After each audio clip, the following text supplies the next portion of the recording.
I caught a comment you made earlier, tweeted, I hope I got it right, where you said, I wrote a couple of years ago on what I feared. We should not withdraw U.S. troops unless we have a deal that leaves some hope for preserving our hard-fought gains and the chance for a political process that will lead to a reduction of the endless violence there.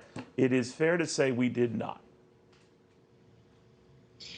Yes, I wrote that 2 years ago, and I was thinking a lot then, as I have since, about how we would leave Afghanistan. And I felt very strongly that we couldn't leave it in a way where the Taliban would be able to completely take over and sink Afghanistan back into the dark ages as it was the last time that the Taliban ruled in the 1990s. And the deal that President Trump entered into in February 2020, when he signed a deal with the Taliban, was predicated on the idea that the Taliban was different. And the Biden administration followed that deal also hoping that the Taliban was different.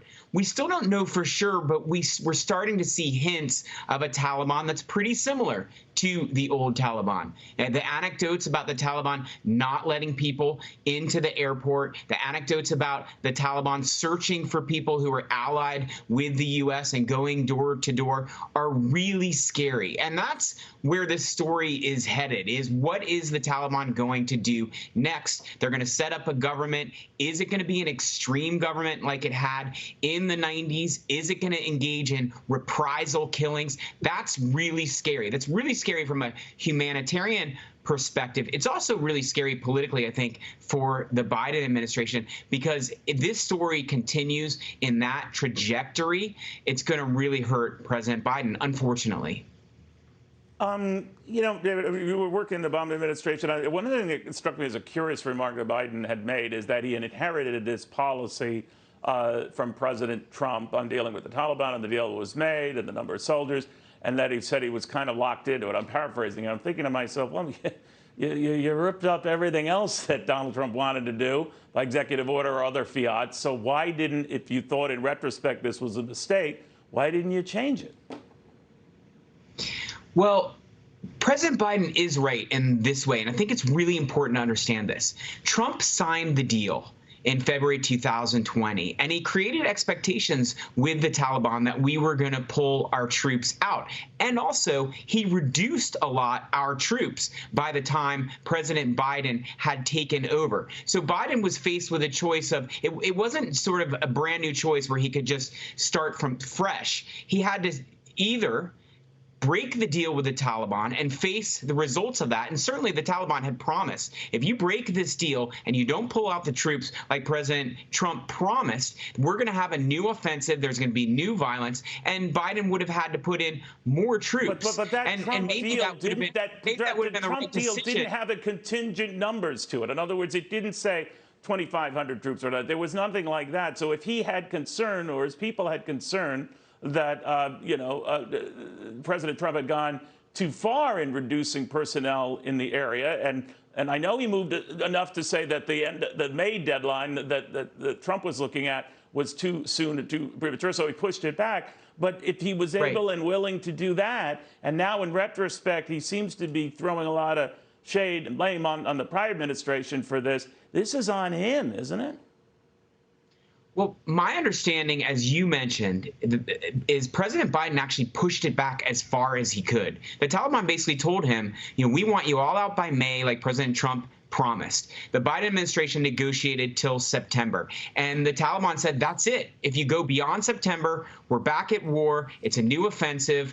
And the Biden administration could have said, okay, that's fine. We're ready to go back to war with you. And maybe that's what we should have done, because that's where we have leverage. But when the Biden administration decided to follow the Trump decision to pull out all of the troops, we lost our leverage. But I do think sense. I'm not here to play politics. This is not a show that goes through the prism of politics. I don't care what the political views are. But if you're willing to change completely a climate change policy, reverse something that Donald Trump did, fine. If you're willing to assess our relationship with Europe and whether the prior administration went too far, fine. But if you're going to then all of a sudden say we were kind of locked into this agreement we had with the Taliban, when in fact you overturned everything else that the prior administration did, and somehow clung to this because it was kind of your only choice. You can't have it both ways, right?